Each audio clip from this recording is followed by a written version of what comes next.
Join me, Mark Windows, for Windows on the World live every Sunday 9 to 11 p.m. GMT. Check out our archive and program stream at windowsontheworld.net.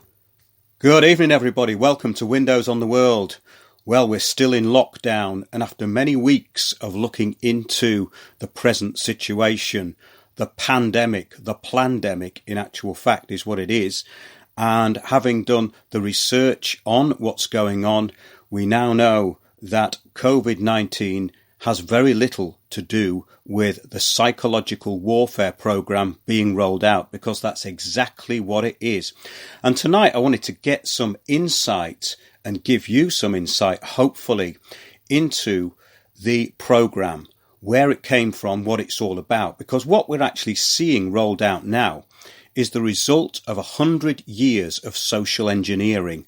All of these situations that we've been prepared for and we're going through at the moment have been thought about, and it's all been worked out psychologically to get the public into the required state for what the people who watch television might call the New World Order or the new system. So, yeah, interestingly, Bill Gates has been on the BBC, not being questioned at all by state broadcasting. He said, this could be the biggest potential downfall the world has ever seen. This is an absolutely engineered fake crisis. The people dying, the numbers have been massively inflated and manipulated.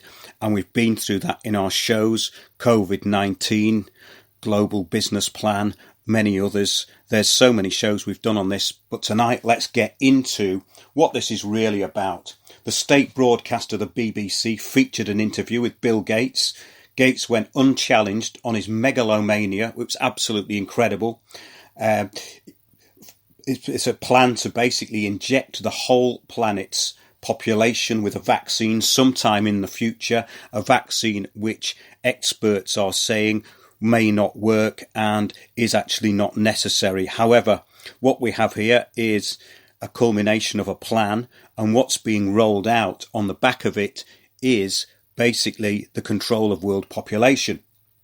So yes, the vaccine is for an unidentifiable strain of flu called Covid-19, which kills 1 in 1,000 if the victim has underlying health problems. And that's all been proved by the statistics that we've looked at, the deaths in Italy, the deaths in China, what this really is. And of course, it started in China with pneumonia. We're now told that this same strain is Covid-19, but we have no proof of that. We just have some symptoms. There is no test which actually proves Covid-19. The PCR test doesn't work, and the vaccine has been rejected by many African countries already in advance of it being rolled out. That's not making it onto the mainstream media at all. Experts, or real experts, say that the vaccine and tests for it are flawed and of no use. This, though, is psychological warfare programming and has nothing to do with a nasty strain of seasonal flu. So let's get into it. Let's get into what we're going to talk about tonight. The population has been dumbed down to perfection, though, or it seems to have been. There are kind of rays of hope when you look on the BBC YouTube site and look at the Bill Gates interview and the comments underneath. I was going to put a comment on myself, but most other people had spoken for me. Go and read what has been said. I think he's also getting slaughtered on Twitter and possibly Instagram. I'm just catching up with it at the moment. But yeah, the new laws that have been brought in on the back of this plandemic mean anyone deemed to be in the way of the new system can be incarcerated and disposed of, put into institutions of psychiatry or prison or hospital. Rights can be seized, property can be seized through the courts, people can be forcibly medicated. Those chosen can be taken to facilities where they may not ever come out, and if they die in custody, then they died of the coronavirus. There doesn't have to be an autopsy or any proper death certificate. Freudian slip there, and we're going to be talking a bit about Freud tonight. Freud's front room, actually, the Tavistock Institute of Human Relations. We're going to be getting into that, where this all came from, because it's a fascinating story. What we're seeing now rolled out has been planned many years in advance, and it's all documented. the idea of pandemics was always there to frighten people into an intended outcome. And this is not even a pandemic. So on the back of seasonal flu, we're being directed into a new world of totalitarianism and new laws. So basically, yes, people can be put and diagnosed with mental illness through psychiatric drugs. They can then be disposed of in institutions away from prying eyes. What was instigated by the elites, educated beyond their assumed intelligence, is now in the hands of banks and global multinational corporations, imposed by philanthropists, billionaire philanthropists, NGOs and think tanks, state agencies. How did this all happen? Gangsterism took over, and it started quite a long time ago. Billionaire philanthropists funding the cause. Yes, but the current pandemic is an exercise on multipolar fronts, and it's now obviously a psychological warfare event. This current pandemic is a media creation. It's absolutely a media creation. It doesn't exist outside the media. It is mimetic warfare reduced to implanted phrases, social distancing, self-isolation. All of this is classic psychological speak, psychological conditioning, psychological steering. Don't kill anyone, stay in. I think somebody said that came up on a cash point when they were trying to get some money out. The groupthink and social engineering is in line with what the technocrats, the inbred elites, psychologists and military intelligence have been involved with since the turn of the century and before. This goes back to the late 1800s. So, as far as the public are concerned, even the subject of mind control in the media is a conspiracy theory when it's mentioned, and it's mentioned only in the context of science fiction to the public. It is tinfoil hat conspiracy theory. Or I suppose you think Elvis is alive and well and living on the far side of the moon. Now that particular meme does seem to come out of British intelligence, as it's used so much. And I've actually confronted some of these trolls on the internet. It's very funny when you do this because they've been trained, a lot of these people, by something called the 7-7 Brigade, which is in Newbury in Berkshire, which is 1,500 British troops or British employed intelligence personnel trying to control the narrative on Facebook and Twitter. So all of this we've been studying for a long time. This very response is from the same place as the mind control itself. The public are the victims of the same mind control when they use the implanted mind control phrases to attempt to debunk their own fear-based program given to them through the education and through the media. Yeah, we're going to be getting into all this tonight. The comforting put-downs that they use, they stop the fear from actually taking hold. The fear they are in is being dished out by the very organisations who gave them their useful but meaningless retorts to the programmes that they've been trained into. It is part of a long-term plan, from the creation of the Federal Reserve, the League of Nations, and now the United Nations, Cecil Rhodes' Round Table, the Fabian Society, Skull and Bones, and World Freemasonry. This is all part of what we're talking about. The plan has been ongoing and effective.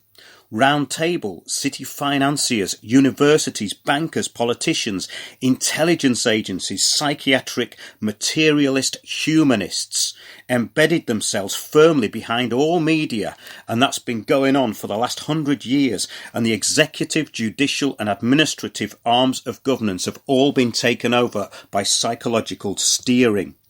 The Covid-19 psychological warfare program has been referred to as a chosen method of psych warfare.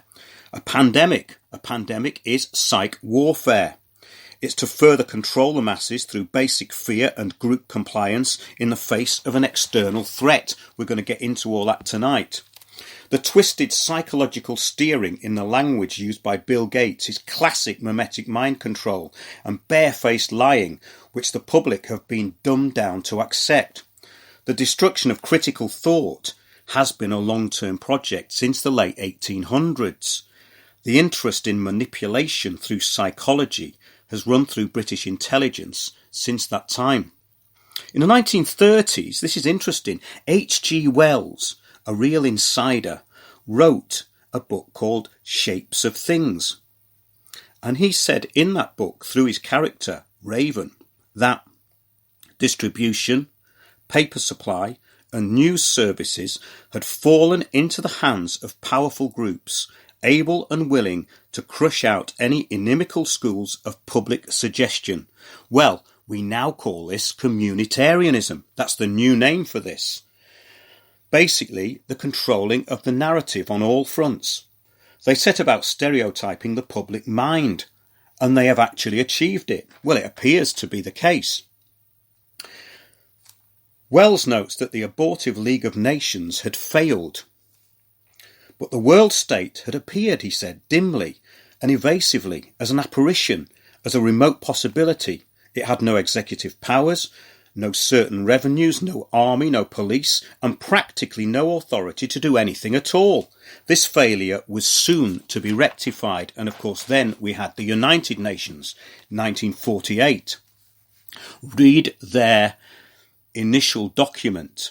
Basically, the United Nations founding document states that it is above international law, and we do talk about this quite a lot in our talks when and if we are able to get them back on the road.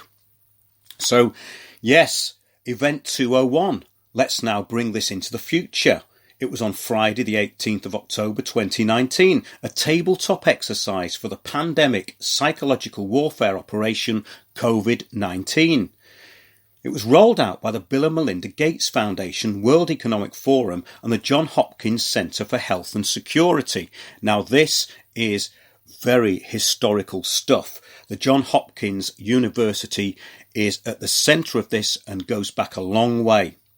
Along with its drama-based facilitated stage discussions and response strategies, Event 201 highlighted unresolved real-world policy and economic issues that could be solved with sufficient political will, financial investment and attention, now and in the future, to educate the participants and the audience. That was the write-up. Johns Hopkins University is central to the psychological program now being rolled out. Its first president was Daniel Coit Gilman, also of the Carnegie Institution. Now, Gilman had studied Hegelian philosophy at the University of Berlin in 1854. Along with Gilman was Wilhelm Wundt, a real big player in psychological control and operations. He was a master of applying Hegelian-style philosophy to the world. Gilman later set up the Rockefeller Foundation. Do you see how it's all coming together? One of Wilhelm Wundt's students was G. Stanley Hall. Inspired by materialist psychology, he was a student of the works of Hartmann, Helmholtz and Wundt. These were all people who were very involved in psychological manipulation and steering at the beginning of the century. And of course, Wilhelm Wundt was absolutely key to psychological operations and the way the public are steered psychologically. All of these psychologists had their part in what we are now seeing. Trauma-based mind control. Well, G. Stanley Hall returned to America in 1883 and took over the psychological lab at the new Johns Hopkins University and started the American Psychological Association and the American Journal of Psychology. Now, the British Psychological Association and the American Psychological Association are obviously intrinsically linked and part of a system of governance which takes us into the Tavistock Institute. More on that later. But in 1889, Hall became president of Clark University in Worcester, Massachusetts as well. Hall mentored John Dewey, who studied at Johns Hopkins University and then onto universities at Michigan and Minnesota. Now, according to Dewey, there is no God and there is no soul. Here we're getting into this new idea of humanist thought. There are no needs for the props of traditional religion, according to John Dewey. With dogma and creed excluded, then immutable truth is also dead and buried. So if immutable truth is dead and buried, then what reference for truth is there? The only reference for truth then is the truth which the state imparts to the public. So this is fascinating stuff. There is no room for fixed natural law or permanent moral absolutes. Can you see the degradation of truth that's going on here? The degradation of reality. There is no room for fixed natural law or permanent moral absolutes. The destruction of morals, the destruction of truth, the destruction of people. Dewey published the first American textbook on Hegelian philosophy, inspired by Wilhelm Wundt, in his book Psychology. In 1895, he joined the faculty at the Rockefeller-funded University of Chicago, heading the philosophy, psychology and teaching department, and established the Dewey School, later known as the Laboratory School of the University of Chicago.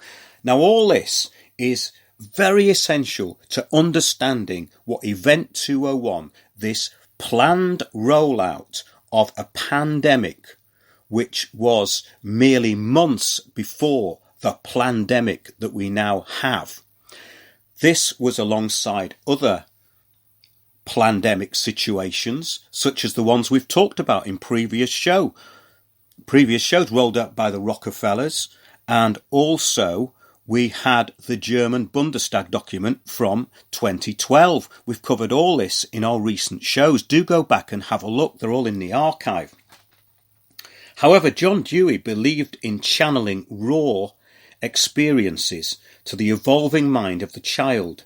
So teaching, according to Dewey, became psychological. Now, John Dewey had amazing influence, and that is the point about this.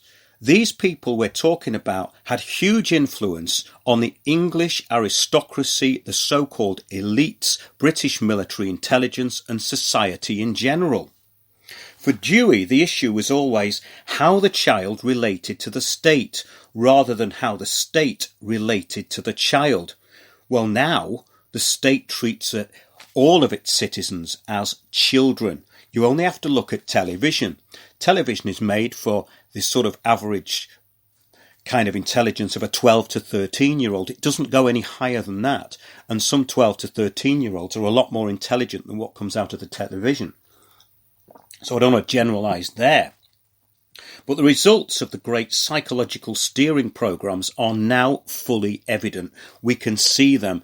The results of what has happened over the past 2 months is clear to see, and its history lies in psychological warfare, particularly British psychological warfare.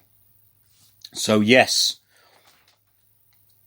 the results are the great psychological steering program is now fully evident and appears to have achieved the majority obedience necessary to facilitate totalitarianism, global governance. This was always the plan from the 1800s on.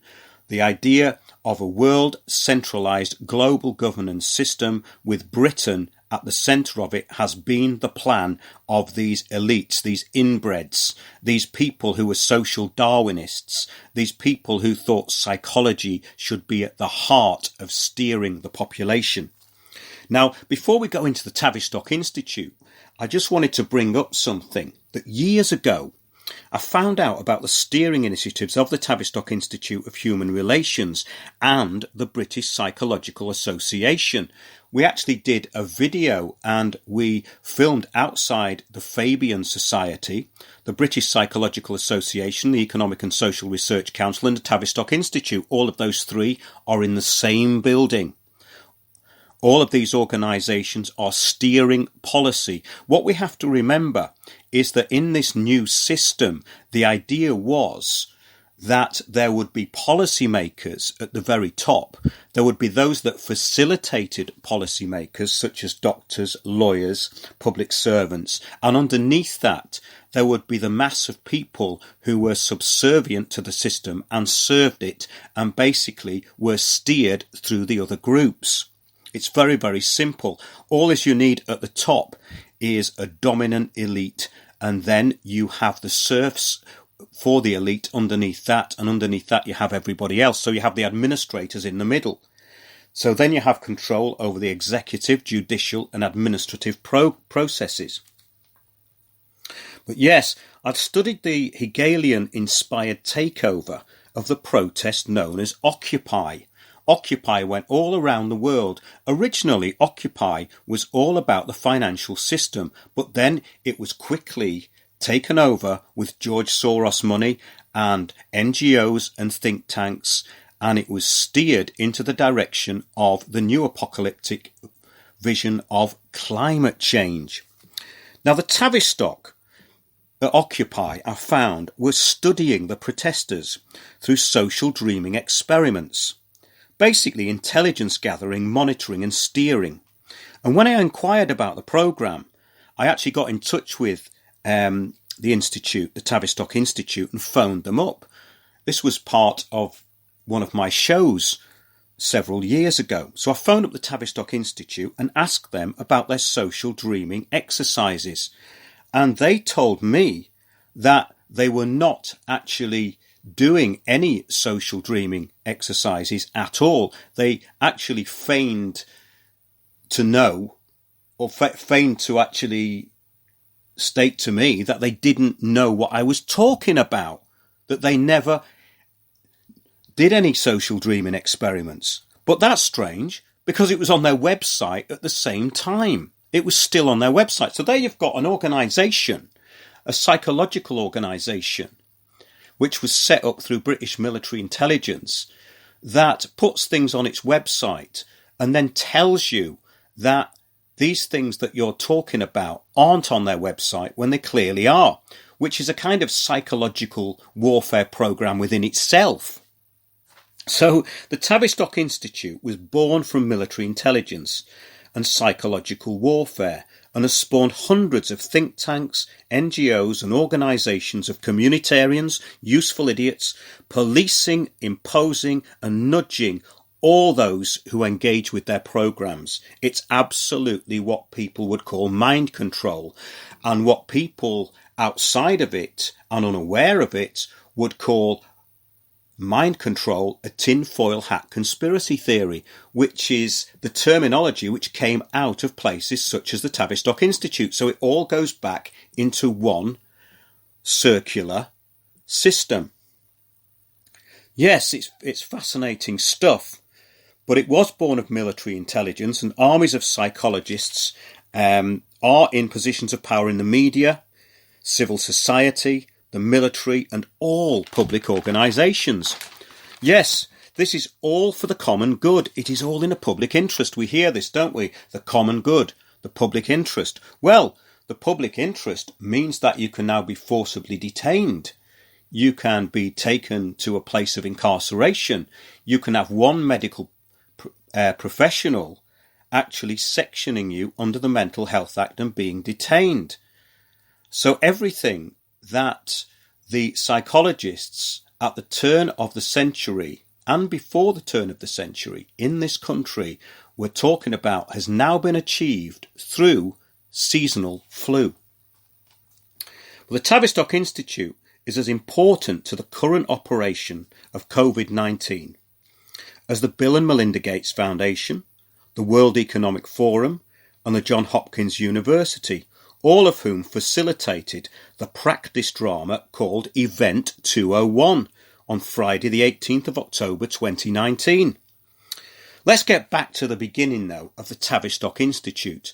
This is where our current situation all comes from. And after doing 15 to 20 years research on this, I've found that everything in this country goes back to military intelligence and psychological steering. It is an absolute elite program that was put into force and has gathered momentum over the past 100 years.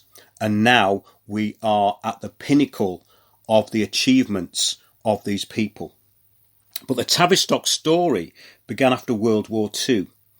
It was created by British military intelligence. The Tavistock Clinic was formed in 1947. Now, both of these facilities are still operating, and both these facilities are very influential. But it was in 1921 that it first actually got going. The Tavistock Institute of Human Relations really got going behind the scenes in 1921 through the Round Table's Royal Institute of International Affairs and the Council on Foreign Relations. And it was put into motion by John Rawlings Rees. Its initial public face was researching the psychology of battle trauma from troops that had come back from war. So they were looking at how people reacted under stress and what stress actually did to the person. So this is very important, because once you know the breaking points of people, once you know how they work in groups, once you know group psychology, or you think you know group psychology, you can then work on controlling the population. But John Rawlings Rees wrote The Shaping of Psychiatry by War. So that's an interesting title, isn't it? The Shaping of Psychiatry by War. He wrote many other books on psychology, but Rees dreamed of building a society in which it is possible for any member of any social group to be treated psychiatrically without resort to legal means, and even if they do not desire such treatment. So the Covid-19 bill would have pleased him greatly, as his above wishes have now been granted in statute for the good of every citizen in the UK who can receive treatment on the opinion of one psychiatric practitioner. Yes, this is the outcome that has been worked towards for the last 100 years. This Covid-19 Act 122 is the culmination of the desires of these men who wished to control world populations. Other predecessors of the current trauma-inducing lockdown include Kurt Lewin, who was director of the National Training Laboratories in Germany and also director of the Harvard Psychological Clinic. Lewin is credited with much of Tavistock's research into mass brainwashing, applying the results of repeated trauma and torture in mind control to society at large. So these are kind of very subversive people. And yeah, I'm going to get into more about that. But do put some comments into chat.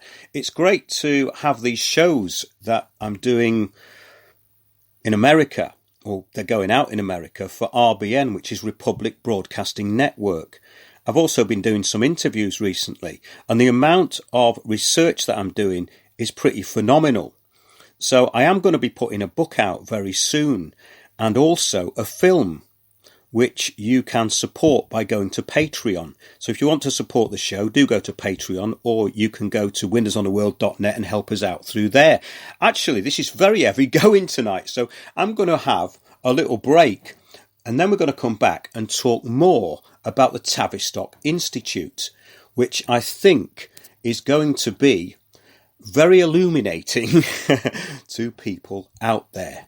I think they're going to really enjoy this, because what I'm actually putting together here is a kind of potted history of why we are where we are at this very moment in time. Be back in a minute.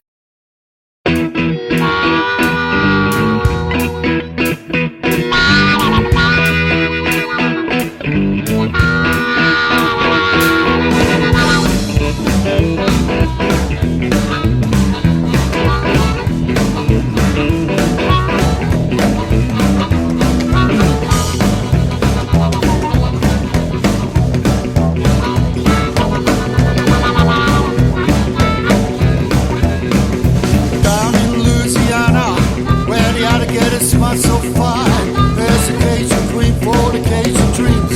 Gonna give you some of the time. We're down at Smarty Jack. We're down at Smarty Jack. We're down at Smarty Jack's. Have a good time.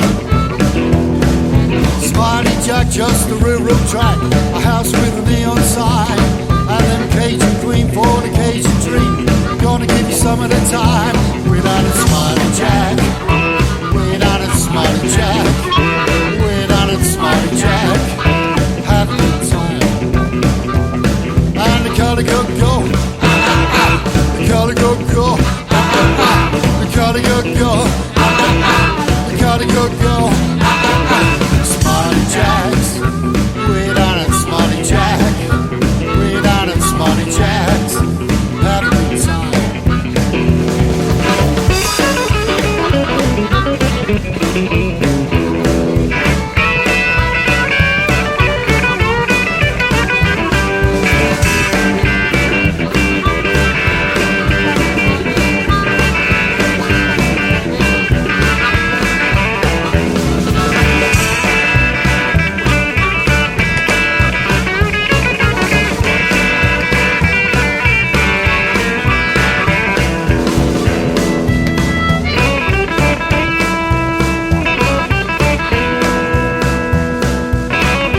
Hey man, don't bring no fight with me. Come down on Smarty Jacks.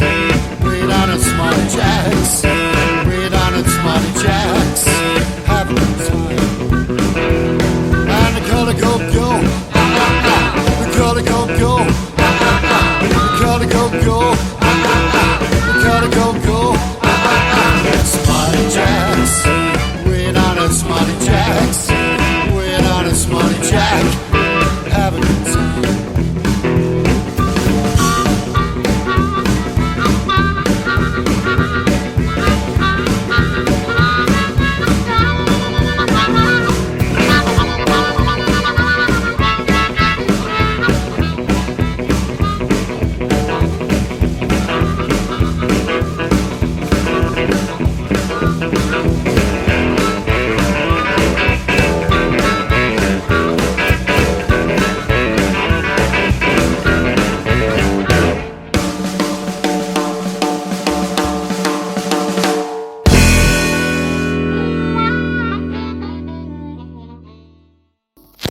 That's my mate Ian Terry there with Smiley Jacks. I do love a bit of very well put together rockabilly.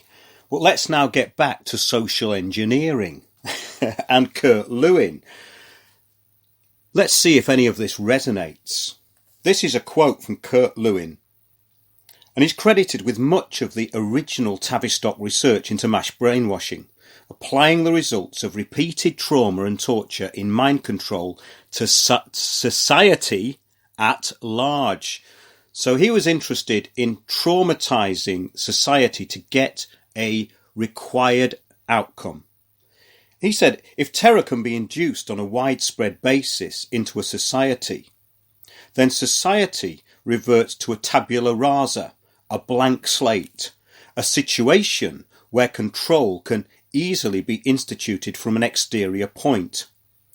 By the creation of controlled chaos, the populace can be brought to the point where it willingly submits to greater control. Lewin maintained that society must be driven into a state equivalent to an early childhood situation. He termed this societal chaos fluidity. Isn't that interesting? Tavistock's focus in the early days was on strategic warfare studies, in particular of Germany, with emphasis on the re-education of basically getting Germany in line with Britain. During World War II, many of the Institute's members, including its founder, Rawlings Rees, ran the British Psychological Warfare Directorate. So it's all about psychological warfare, and very fascinating stuff. But the original use of the term invisible college, this is very interesting, was a reference to an informal association that had been created for the psychiatrists who were working in the British military. But for funding, the Tavistock Institute relies on large grants from anonymous benefactors, with no doubt a substantial portion coming directly from the Crown. Well, we know that's the case, along with grants from the Rockefeller Foundation, the Ford Foundation, the Carnegie Institute, and the World Health Organization, which is very important because what we're talking about here with this Covid-19 strategy pandemic is multi-agency cooperation. Bill and Melinda Gates funding of the World Health Organization, the World Health Organization basically being an agency of the United Nations, the Johns Hopkins University being one of the places of psychological learning and control, Imperial College in London the same. So this is very interesting stuff. And one of the most successful Tavistock offshoot organisations is what was originally known as National Training Labs and the Institute for Applied Behavioural Sciences. Now, Kurt Lewin inspired what is called group dynamics, which basically means that dissonance or stress is introduced to destroy the individual's previous beliefs, and then a new group-orientated personality is coaxed forth. Basically order out of chaos.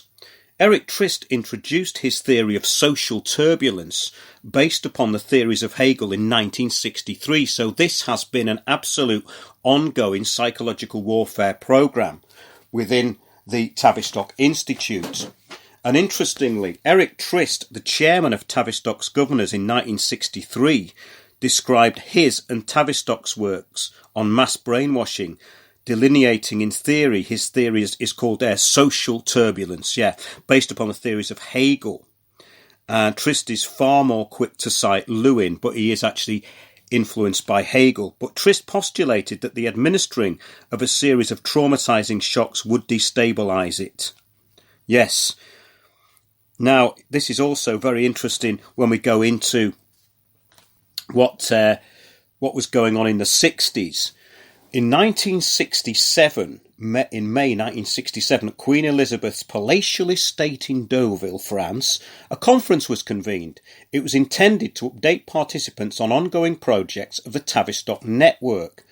Participants in the conference, including Tavistock's Harland Cleveland, Willis Harman of the Tavistock offshoot Stanford Research Institute. Can you see how it's all coming together here? All of these agencies are the agencies that we're still familiar with today.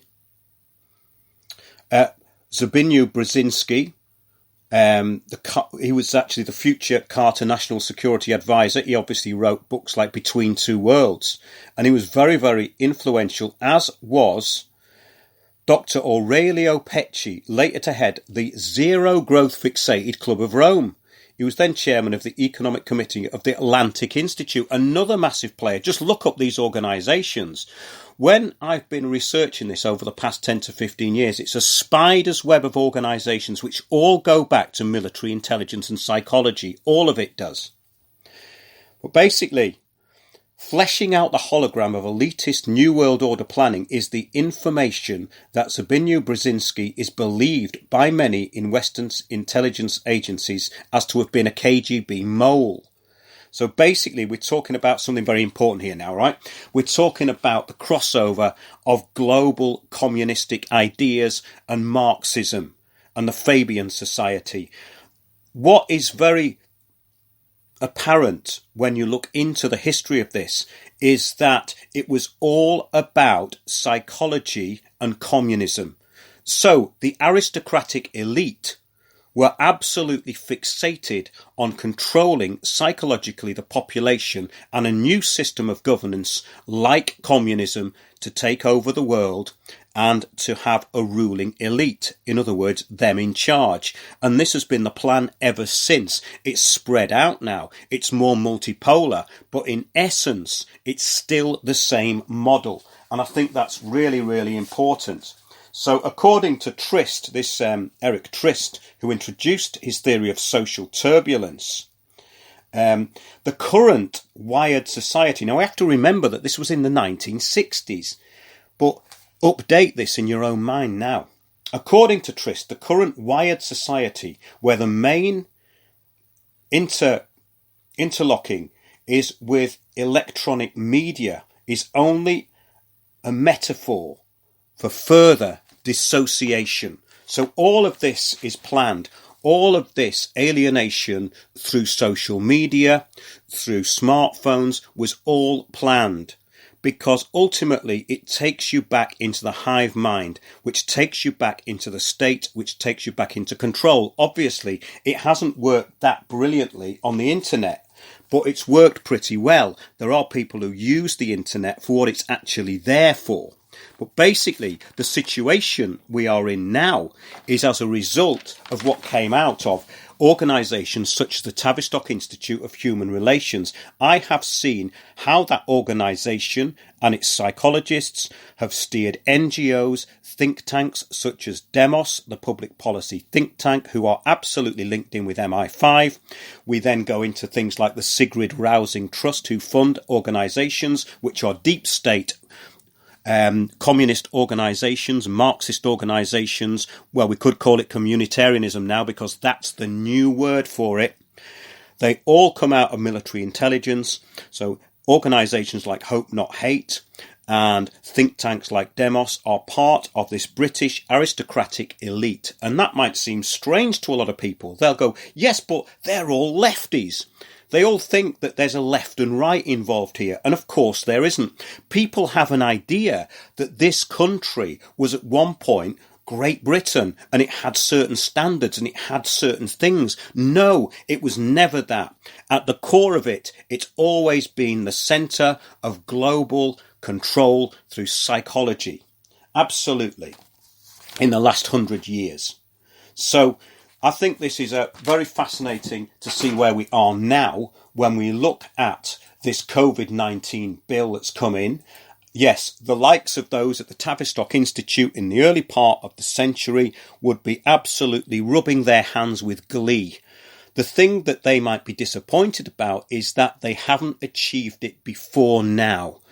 But whether they achieve this or not is up to us, because we are basically controlled by consent. And all of this needs our consent. So let's go back over this Covid-19 bill, the most shocking thing that's come out of this pandemic, this seasonal flu pantomime, which is nothing more than a media creation rolled out as psychological warfare. And I've looked at the figures. There's no more people dying than this Covid-19 of any other seasonal flu, and it's no more dangerous on average statistically. Now, let's get back onto this. Enforcement. This is the key to it all. Where a requirement is imposed on a person to be detained or kept in isolation under regulations 4, 5 or 8, a constable may do any of the following. Now, what we've got to remember here is how the police are acting already. They are going beyond government guidelines. They're telling people they can't sit on benches. They're looking through people's shopping. They are acting beyond authority because that's what the social engineers always wanted. It was always about an iron fist technocracy. That's what this is all about. So, where a requirement is imposed on a person to be detained, which is the opinion of an agent of the state, they can take a person to a suitable place specified by the Secretary of State or on behalf of the Secretary of State or public health officer for the person's detention or isolation. They can keep the person in detention or isolation. This has echoes of what happened in the Soviet Union when the intellectuals were either killed, detained or sent to mental institutions and declared insane or made insane through the injection of psychiatric drugs. Now, if you don't think this goes on in this country, it's always gone on in this country, but now there's a free license for any agent of the state to do this to you. This is the most disturbing thing that's happened in the last few months.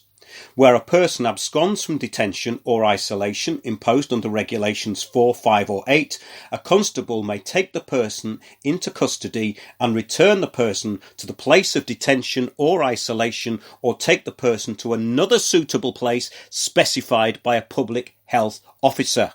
We're talking here about the world of psychology and psychiatry.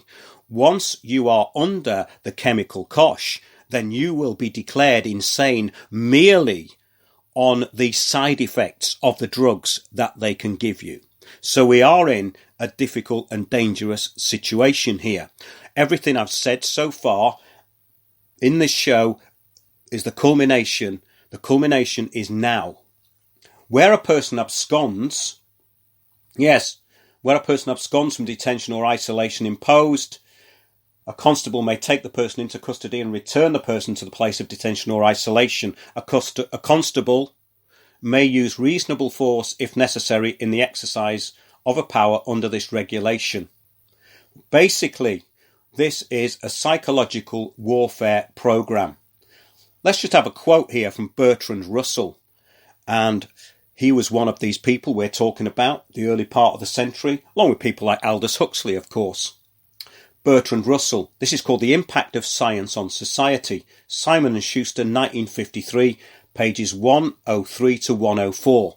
War, as I remarked a moment ago, has hitherto been disappointing in reducing global population, but perhaps bacteriological war may prove more effective. If a Black Death could be spread throughout the world once in every generation, survivors could procreate freely without making the world too full. There would be nothing in this to offend the consciences of the devout or to restrain the ambitions of nationalists. The state of affairs might be somewhat unpleasant, but what of it? Really high-minded people are indifferent to happiness, especially other people's. Now, I think that accurately sums up the mindset of the English aristocratic elite at the turn of the century that we've been talking about. These are people who were social Darwinists. They were themselves absolutely programmed into a belief of being elite, when in fact their thinking is fundamentally flawed, because this humanist, godless approach takes a lot of things out of the equation. It takes out of the equation the higher abilities and higher functions of human existence, which is why idiots like Bill Gates can impose their will through their organizations, through the World Health Organization, the United Nations, the Global Governance Initiatives, through the Bill and Melinda Gates Foundation. This is how and why these people can impose themselves, and he can turn around and say there's 7 billion people on the planet and basically they all need vaccinating for something that can't be vaccinated against. So here we have an absolute illusion based on trickery and black magic and deception. And it's all being rolled out on the back of a plandemic, which was rehearsed in October last year and has been rolled out by the very organisations who've been planning this new society for over 100 years. So that's about it for this show. I hope that was important and essential information which you can look into more. I can't get enough of looking into this stuff because it is the history of where we are now. And the NGOs, the change agents, the communitarian agendas of the past 10 to 15 years have now culminated in a power grab, a coup which has taken over the world on the back of seasonal flu. So, yeah, please help us out by going to Windows on the World and look at what's on there. Go through the back catalogue, send me an email. I'm on RBN Radio on Tuesdays and Thursdays at 8 p.m. UK time. The link's on the website. On Wednesday, we do a live stream, windowsontheworld.net, and it also goes out on YouTube, and we have more of a conversational kind of show. This has been quite an intense block of information, but I had so much more to share with you, but I think we can go into that on future shows. I've covered this quite broadly in the archive, and this psychological approach to warfare is the biggest threat that is going on. There is nothing bigger than the psychology behind this warfare. It is the absolute control of people, ideas, property, all assets, everything on the planet. And it's done with your consent through people lying to you. So I hope that was informative. Thanks a lot for listening, everybody. And I will be back during the week. Good night.